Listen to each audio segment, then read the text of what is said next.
Baik, Assalamualaikum warahmatullahi wabarakatuh. Perkenalkan, nama saya Sinar Ingsi dengan NIM 2165017. Di sini saya akan menjelaskan tugas besar yang diberikan oleh dosen, yaitu menghubungkan pasal-pasal KUHP atau dengan Undang-Undang ITE dengan kasus-kasus yang dicari pada tugas sebelumnya. Mungkin di sini saya akan mulai saja. Di sini ada pencurian identitas. Pada tugas sebelumnya itu ada tiga di sini, kita ambil tiga, 6 juta data pasien rumah sakit bocor, data 17 juta pelanggan PLN, ada pinjaman online juga. Untuk sumbernya ada saya sediakan di sini.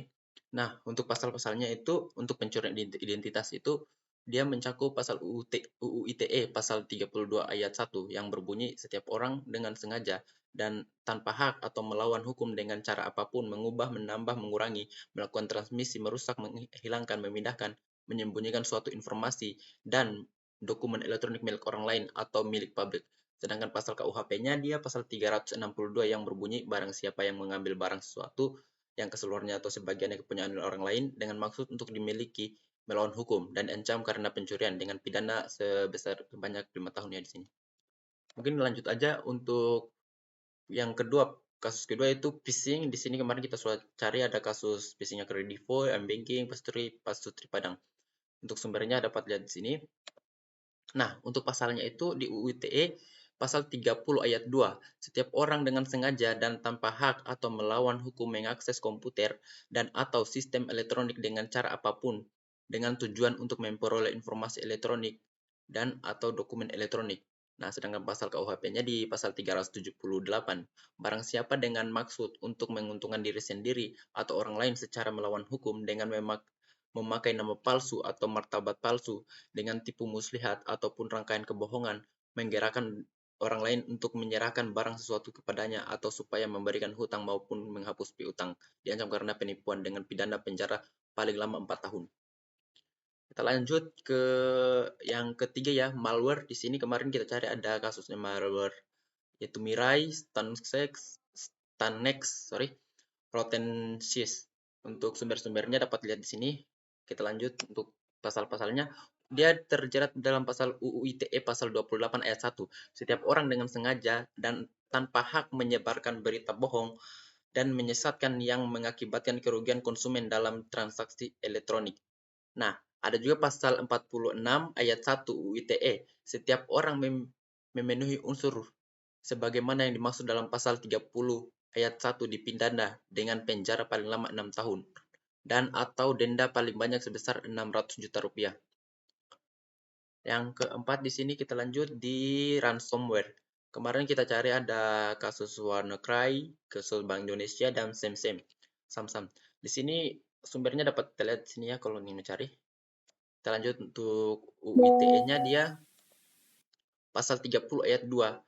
Setiap orang dengan sengaja dan tanpa hak atau melawan hukum mengakses komputer dan atau sistem elektronik dengan cara apapun dengan tujuan untuk memperoleh informasi elektronik atau dokumen elektronik. Nah, ada juga pasal Undang-Undang Nomor 11 Tahun 2008 itu pasal 46 ayat 2. Setiap orang yang memenuhi unsur sebagaimana yang dimaksudkan dalam pasal 30 tadi ayat 2 tadi yang di atas, itu dia dipidana penjara paling lama 7 tahun dan atau denda paling banyak sebesar 700 juta rupiah. Baik, kita lanjut pada kasus peretasan ya. Di kasus peretasan kemarin kita lihat di sini ada kasus pertama di situs Telkomsel, database Polri dan tiket.com. Dapat kita lihat sumbernya di sini ya. Nah, pada UU ITE-nya itu pasal 27 ayat 2, setiap orang dengan sengaja atau tanpa hak mendistribusikan dan mentransmisikan dan atau membuat dapat diakses informasi elektronik dan dokumen elektronik yang memiliki muatan perjudian. Setiap orang dengan ayat 3-nya, setiap orang dengan sengaja dan tanpa hak mendistribusikan dan atau mentransmisikan dan atau membuat dapat diaksesnya informasi elektronik dan dokumen elektronik yang memiliki muatan penghinaan dan pencemaran nama baik. Pas ayat 4-nya, setiap orang dengan sengaja dan tanpa hak mendistribusikan, mentransmisikan, dan membuat dapat diaksesnya informasi elektronik, dokumen elektronik yang memiliki muatan pemerasan dan pengancaman. Sorry tadi. Nah, ada pula untuk UU ITE pasal 45 ayat 1-nya, setiap orang yang memenuhi unsur sebagaimana yang dimaksudkan dalam pasal 27 yang saya bacakan tadi di atas, itu dipidana paling lama 6 tahun dan denda paling besar sebanyak 1 miliar rupiah. Kita lanjut ke kasus yang serangan DDoS. Kemarin kita cari ada kasusnya GitHub, Twitter, dan situs DPR. Untuk sumber-sumbernya dapat lihat di sini. Nah, serangan DDoS itu mencakup pasal UU ITE pasal 33. Setiap orang dengan sengaja dan tanpa hak melawan hukum melakukan tindakan apapun berakibat terganggunya sistem elektronik dan atau mengakibatkan sistem elektronik menjadi tidak bekerja sebagaimana mestinya. Nah, di pasal 49 disebutkan setiap orang yang memenuhi unsur sebagaimana disebutkan dalam pasal 33 yang kita bacakan tadi, itu dia dipidana penjara paling lama selama 10 tahun atau denda paling banyak sebesar 10 miliar rupiah. Kita lanjut di pencurian kekayaan intelektual. Nah, kemarin kasus-kasusnya kita sudah dapat ada Huawei versus T-Mobile, Oracle versus SAP, T-Shape versus SK Hynix. Untuk sumber-sumbernya dapat lihat sini. Sorry. Nah, untuk UU ITE-nya itu dia pasal 25 informasi elektronik dan atau dokumen elektronik yang disusun menjadi karya intelektual situs internet dan karya intelektual yang ada di dalamnya dilindungi sebagai hak kekayaan intelektual berdasarkan ketentuan peraturan perundang-undangan. Sedangkan dalam pasal KUHP-nya yang 362, barang siapa yang memiliki barang sesuatu atau seluruhnya atau sebagian kepunyaan orang lain dengan maksud untuk memiliki secara melawan hukum diancam karena pencurian dan pidana penjara paling lama 5 tahun. Kita lanjut di kasus nomor 8 ya, pemalsuan. Untuk kasusnya kemarin kita dapat pemalsuan sertifikat tanah, pemalsuan uang, pemalsuan tes PCR. Untuk sumber-sumbernya dapat lihat sini. Nah, untuk pasal UU ITE-nya dia pasal 35. Setiap orang dengan sengaja atau tanpa hak atau melawan hukum melakukan manipulasi, penciptaan, perubahan, penghilangan, perusakan informasi elektronik dan dokumen elektronik dengan tujuan agar informasi dan dokumen elektronik tersebut dianggap seolah-olah data yang otentik.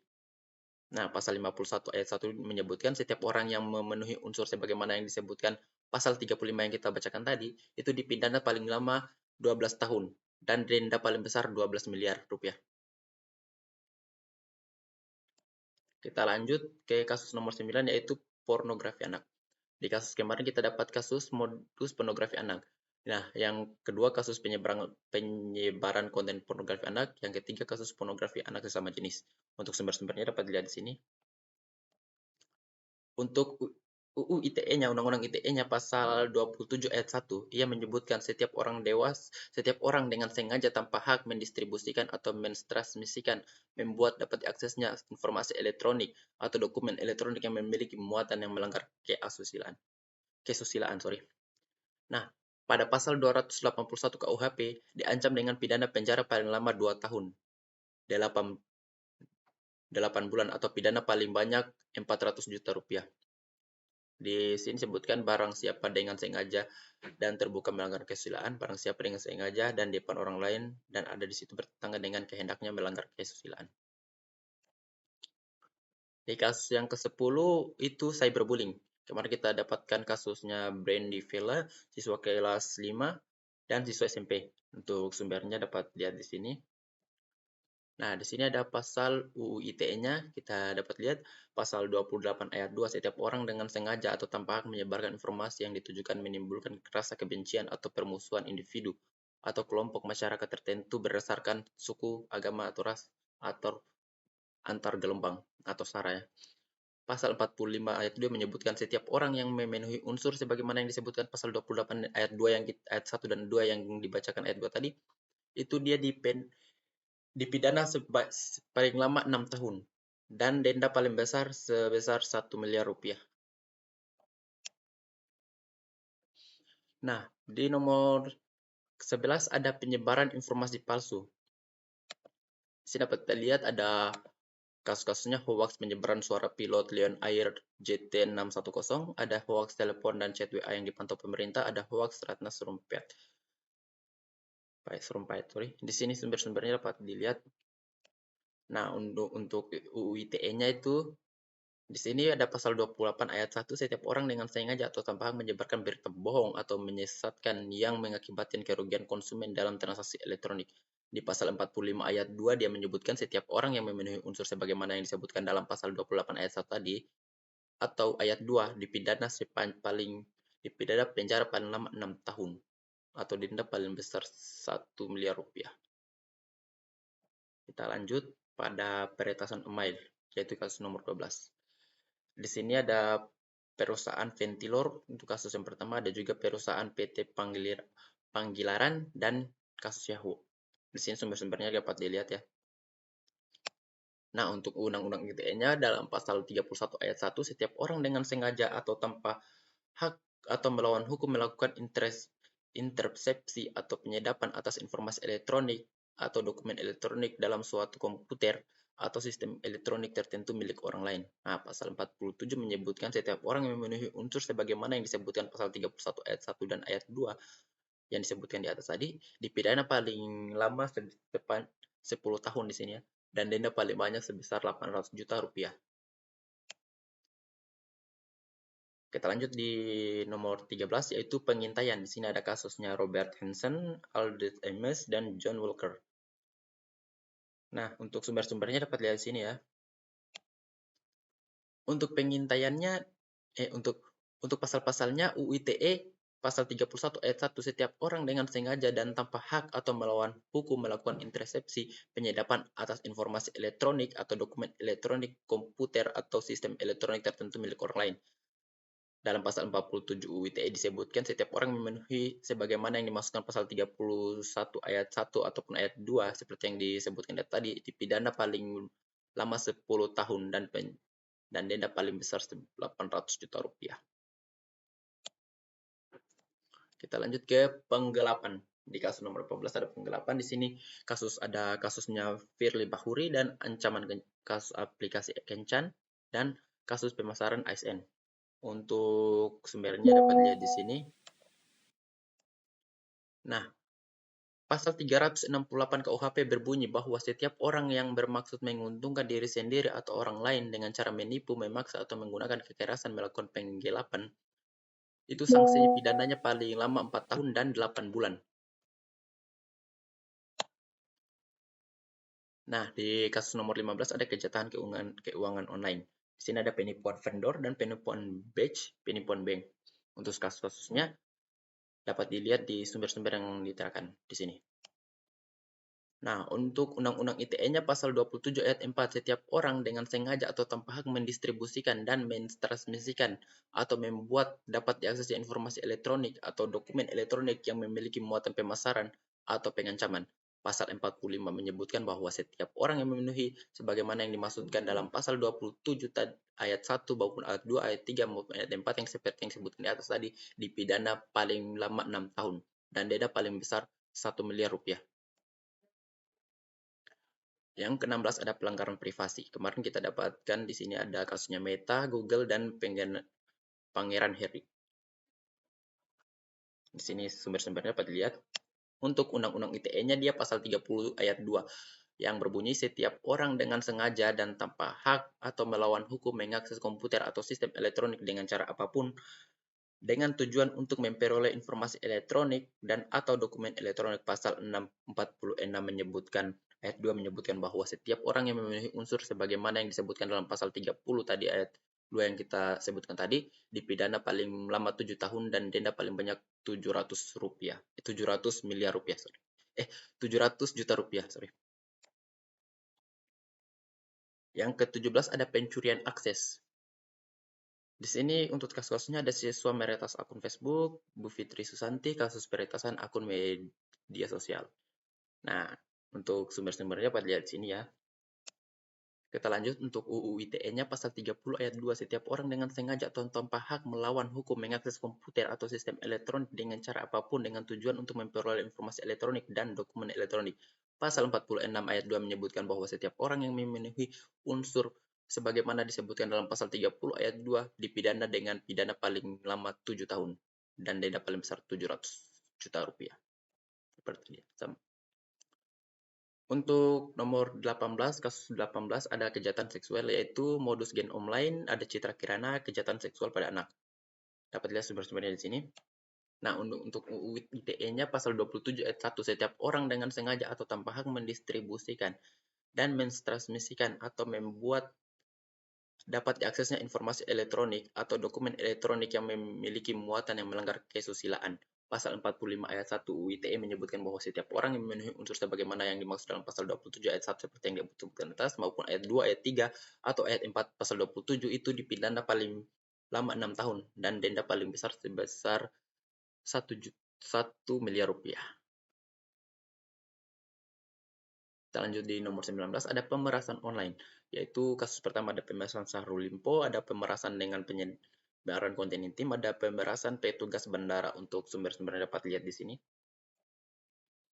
Nah, untuk UU ITE-nya pasal 27 ayat 4 menyebutkan bahwa setiap orang dengan sengaja dan tanpa hak mendistribusikan dan mentransmisikan atau membuat dapat diaksesnya informasi elektronik, dokumen elektronik milik yang memiliki muatan pemerasan atau pengancaman, itu pasal 45 ayat 1 dia menyebutkan bahwa setiap orang yang memenuhi sebagaimana unsur yang disebutkan dalam pasal 23 ayat 1, ayat 2, ayat 3 maupun ayat 4 seperti yang disebutkan di atas tadi, dipidana penjara paling lama 6 tahun dan denda paling besar sebesar 1 miliar rupiah.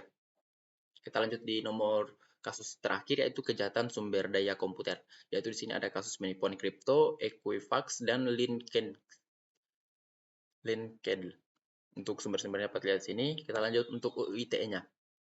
Untuk Undang-Undang ITE-nya itu pasal 33. Setiap orang dengan sengaja atau tanpa hak atau melawan hukum melakukan tindakan ataupun berakibat terganggunya sistem elektronik atau mengakibatkan sistem elektronik menjadi tidak bekerja sebagaimana mestinya. Nah, sedangkan pasal 49 UU ITE itu menyebutkan bahwa setiap orang yang memenuhi unsur sebagaimana yang disebutkan dalam pasal 33 tadi yang disebutkan di atas tadi akan dipidana penjara paling lama selama 10 tahun dan denda paling besar 10 miliar rupiah. Baik, mungkin itu saja dari saya untuk tugas besar saya. Saya akhiri. Assalamualaikum warahmatullahi wabarakatuh.